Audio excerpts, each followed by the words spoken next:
ఏదైతే ఆంధ్రప్రదేశ్నే కాదు భారతదేశాన్ని కుదిపేసిన లిక్కర్ స్కామ్లో ఈడీ విచారణకు హాజరైన విజయసాయిరెడ్డి గారు చేసిన కామెంట్స్ని అసలు ఎలా చూడాలంటారు?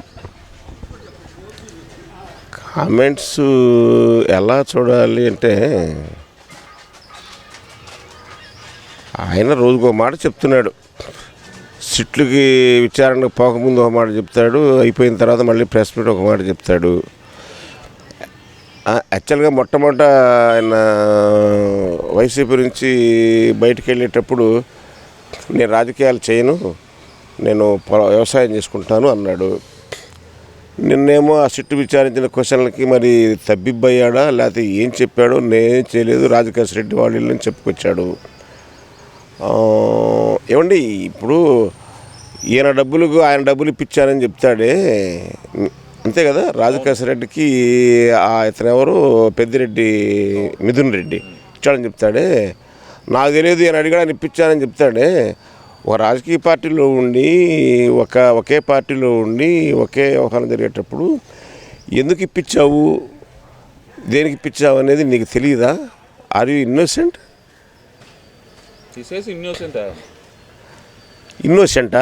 అది ఇన్నోసెంటా అతను? అది క్వశ్చన్ చేస్తాను. ఇన్నోసెంట్ అయినా చెప్పరా అన్నమాట. ఇప్పుడు ఒక మనిషికి, ఇప్పుడు ఈయన ఉన్నాడు పెద్ద ఆయన, ఆ డబ్బులు ఇవ్వమంటాడు, ఎందుకు ఇవ్వమంటా ఏంటని చెప్పి అందులో పొలిటికల్ పార్టీలో ఒక స్కాముల గురించి జరుగుతూ అంత పెద్ద అవినీతి జరుగుతూ ఉంటే డబ్బులు ఇవ్వమని చెప్తే ఈయన ఇవ్వమంటేనే ఇచ్చాడు, ఆయన తీసుకోమంటేనే తీసుకున్నాడు. నాకేం తెలియదు అంటాం అనేది చాలా దాన్ని ఏమనాలు, అతని మోసపూరితమైన మాటలు. తర్వాత రాజకీయాల్లోకి నేను రానన్నాడు, మళ్ళీనేమో 24 తర్వాత వస్తానన్నాడు. ముందు నెక్స్ట్ డే ప్రెస్ మీట్లోనేమో జూన్ తర్వాత వస్తానన్నాడు. మళ్ళీ ఏంటంటే వీళ్ళు కూటమిని కనుక భగ్నం చేయకపోతే జగన్ అధికారంలోకి రాడు అని చెప్తున్నాడు. అంటే still you want to make Jagan as CM, అర్థమవుతుంది కదా. ఇంకా నువ్వు స్టిల్ జగన్ సపోర్ట్ చేస్తున్నట్టేగా. కోటరీని తిడుతున్నావు కానీ జగన్ ఒక మాట అంటలేదు. రేపు పొద్దున కోటరీ కూడా ఇదంతా నాటకీయం అండి. 4 రోజులు పోయిన తర్వాత వాళ్ళంతా కలిసి మళ్ళీ అంతా బాగానే ఉంది. ఈ ఆయన ఊసర వెళ్ళి మాటలు మార్చేసే మాటల్లో ఇవన్నీ ఒక స్ట్రాటజీ అనమాట. అతను కూడా అన్నాడు, స్ట్రాటజీ కాకపోతే రాజకీయాల్లో గెలలేని. స్ట్రాటజీ అంటే మంచి స్ట్రాటజీ కాదు, బ్యాడ్ స్ట్రాటజీ అనమాట ఇదంతాను. అటువంటి వ్యక్తిని మరి బీజేపీ వాళ్ళు కానీ, తెలుగుదేశం కానీ, జనసేన కానీ చాలా అప్రమత్తంగా ఉండాలి. అంటే వీళ్ళు ఏం చేస్తారంటే, ఈ వైసీపీ వాళ్ళు ఇంతకుముందు చూసాను, తెలుగులో ఇక్కడ లోకల్ స్టేట్మెంట్స్ ఇస్తూ ఉంటారు. ఇది బీజేపీ అధిష్టానానికి, మోదీ దృష్టికో అక్కడ పోయే మోదీ కాళ్ళ మీద పడతాడు, లేకపోతే ఇంకొకరి కాళ్ళ మీద పడతాడు, ఇంకొక ఏదో మేనేజ్ చేస్తుంటాడు.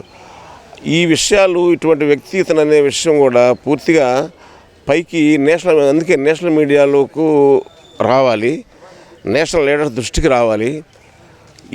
ఎవరైనా సరే ఇప్పుడు చక్కగా పనిచేస్తున్నారు, బీజేపీ కానీ, టీడీపీ, జనసేన కూటమి. నేను నిన్న రాజధానికి వెళ్ళాను, చక్కగా బ్రహ్మాండంగా. I'm very happy. ఇంతకుముందు చాలా బాధగా ఉండేది. నేను ఈ టర్మ్లో ఆ రాయపూడి సిఆర్డీఏ పోవడం ఫస్ట్ టైం. చాలా బాగా డెవలప్మెంట్ జరుగుతూ ఉంది. ఇంత చక్కగా వాళ్ళంతా పనిచేస్తూ ఉంటే మళ్ళీ ఇటువంటి న్యూసెన్స్ ఫెలో ఇట్లాంటి స్టేట్మెంట్లు ఇస్తూ ఉన్నాడు. నేను ఒకటే చెప్తున్నాను బీజేపీ కానీ అన్ని లీడర్స్కి, బీవేర్ ఆఫ్ డాగ్ అని ఒక బోర్డు పెడతా ఉంటారు. మీరందరూ కూడా అన్ని పార్టీలు బీవేర్ ఆఫ్ విజయసాయిరెడ్డి అని బోర్డులు పెట్టుకోండి. డోంట్ అలో హిమ్, మిమ్మల్ని దెబ్బ కొడతాడు. ఇంకా డాగ్ అనేది ఎందుకన్నారంటే, డాగ్ అనేది విశ్వాసపాత్రమైన జంతువు. అది వీడు విశ్వాసఘాతకుడు అవుతాడు. అసలు వాడి దగ్గర లేని బ్యాడ్ లేదన్నమాట. ఇది ఇక మనిషికి ఉండాల్సిన అలవాట్లు, దుర్లక్షణాలు మొత్తం అతని దగ్గర ఉన్నాయి. Very most cunning fellow. Don't entertain him. అంటే ఇక్కడ ఇంకో విషయం కూడా సార్, ఆయన చెప్తుంది ఏంటంటే కనుక లిక్కర్ స్కామ్ జగన్మోహన్ రెడ్డికి తెలిసి జరిగే అవకాశం లేదంటూ ఆయన చేసిన కామెంట్స్ని కూడా అసలు ఎలా చూడాలంటారు?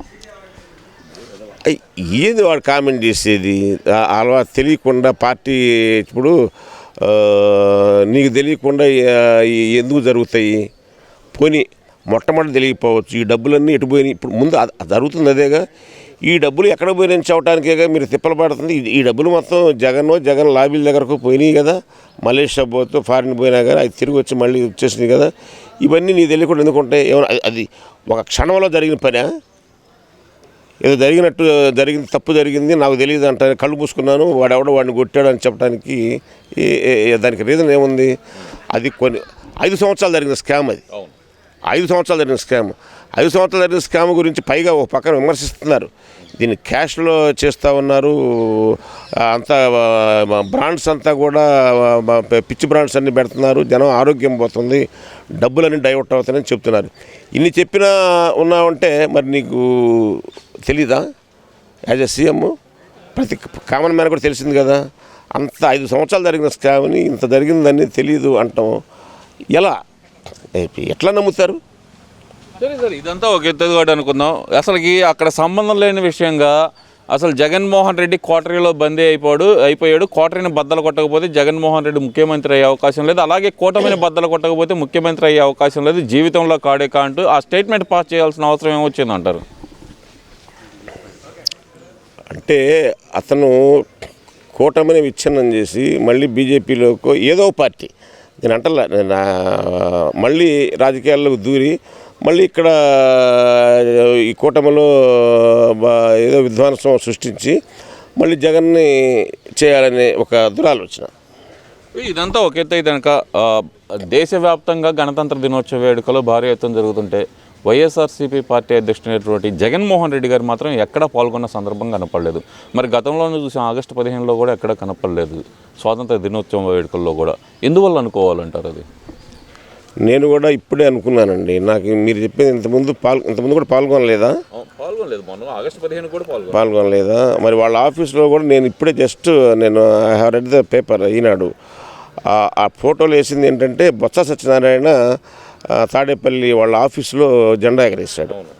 ఇతను చేయలే. మరి ఇతను మొన్న పేపర్ చూడటం ఏంటంటే అటు వెళ్ళాడు, బెంగళూరు వెళ్ళాడు మళ్ళీ అని రాస్తున్నాడు. ప్రతిసారి ఇక్కడ కార్యక్రమం పెట్టడం మళ్ళీ వెళ్ళిన జగన్ అనేది పేపర్లో వస్తూనే ఉంటాయి. మరి ఇంత రిపబ్లిక్ డే అంటే ఇంత పెద్ద రిపబ్లిక్ డే ఉత్సవాల్లో ఆగస్టు 15 కూడా పాల్గొనలేదు. మరి అది అంటే ఎందువల్ల అనుకోవాలంటారు? అసలు ఇలాంటి మనస్తత్వం ఎందుకు అనుకోవాలంటారు? అధికారంలో ఉన్నప్పుడు భారీ ఎత్తున అసలు స్వాతంత్ర దినోత్సవ వేడుకల్లో పాల్గొని ఆ రోజు చాలా అంటే సందర్భం లేని ప్రసంగాలు చేసిన పరిస్థితి కూడా చూసాం. కానీ ఇప్పుడు మాత్రం ప్రతిపక్షంలోకి రాగానే ఎందుకని పాల్గొనలేకపోతున్నారు అనుకోవాలంటారు? అతని క్యారెక్టర్ ఇది నాటి డెమోక్రట్ ఓడిపోయేది, మళ్ళీ ఇట్లాంటి వాళ్ళు మొత్తాన్ని కూడగట్టేదను ఏదో చేయాలని ఆలోచన. అతని మైండ్ అటువంటి మైండ్ అండి. ఎందుకనేది కాదు. ఇప్పుడు ఒకడు కుళ్ళుబోతుడు ఉంటాడు, ఒకడు మోసపూరుతుంటాడు, ఒకడు రకరకాలు ఉంటాడు. ఆ క్యారెక్టర్ అటువంటి క్యారెక్టర్కి అంతే. రిపబ్లిక్ డేలో ఉండి కనీసం ఒక మాజీ ముఖ్యమంత్రి అయ్యుండి జెండాకి సెల్యూట్ చేయలేని పరిస్థితి ఉంటే మరి జనం ఆలోచించాలి, వాళ్ళ లీడర్స్ వాళ్ళు కూడా దానికి. మరి ఓవరాల్గా చూసుకుంటే కనుక మరి జగన్మోహన్ రెడ్డి గారు మళ్ళీ జనాల్లోకి వస్తాను, పాదయాత్ర చేస్తాను అంటున్నారు సార్. మరి దాని గురించి ఏం చెప్తారు?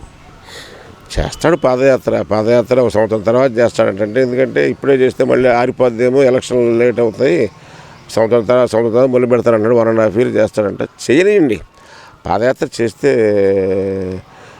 ఇది మొన్న ఎలక్షన్స్ ముందు కూడా నేను ఇదే మాట చెప్పాను మీతో, మీ ఛానల్లోనే. న్యాయంగా వాళ్ళు చెప్పేది చెప్పనియండి, ఎలక్షన్లు జరగనియండి, ప్రజలు ఎవడు నమ్మితే వాళ్ళకి ఓట్లు వేస్తారు, తిరగనియండి. ఆయన కూడా ఏం చెప్తాడు, ఈ రాజధాని గురించి ఏం చెప్తాడో స్టిల్ అదేమంటే క్రెడిట్ చోరీ అంటాడు. ఏం క్రెడిట్ చోరీ? నిజంగా ఎవరో అన్నట్టు నీ క్రెడిట్ ఎవడు చోరీ చేస్తాడు, అది ఎవరికి దూరంగా పారిపోతాడు నీ క్రెడిట్ అంటే. అటువంటిది చూడండి ఏమవుతుందో. మరి ఈ కేసులు ఏమవుతాయో. ఒక పక్కన వివేకానంద మర్డర్ కేసు అలా ఉంది, ఓ పక్కన ఆయన 1,00,000 కోట్ల అవినీతి కేసు అలాగే ఉన్నాయి. మొన్న ఏదో గందరగోళం చేసి ఒక్కరోజు అటెండ్ కావటానికి జనాన్ని తెప్పించేసి మళ్ళీ ఈ అబ్బాయి వచ్చేస్తే కనుక ట్రాఫిక్ జామ్లు అవుతాయని ఒక ఇంప్రెషన్ క్రియేట్ చేశాడు. ఇవన్నీ జనం చూస్తూనే ఉన్నారు. కాలం తెల్చాలి వీటన్నిటిని కూడా. ఓకే.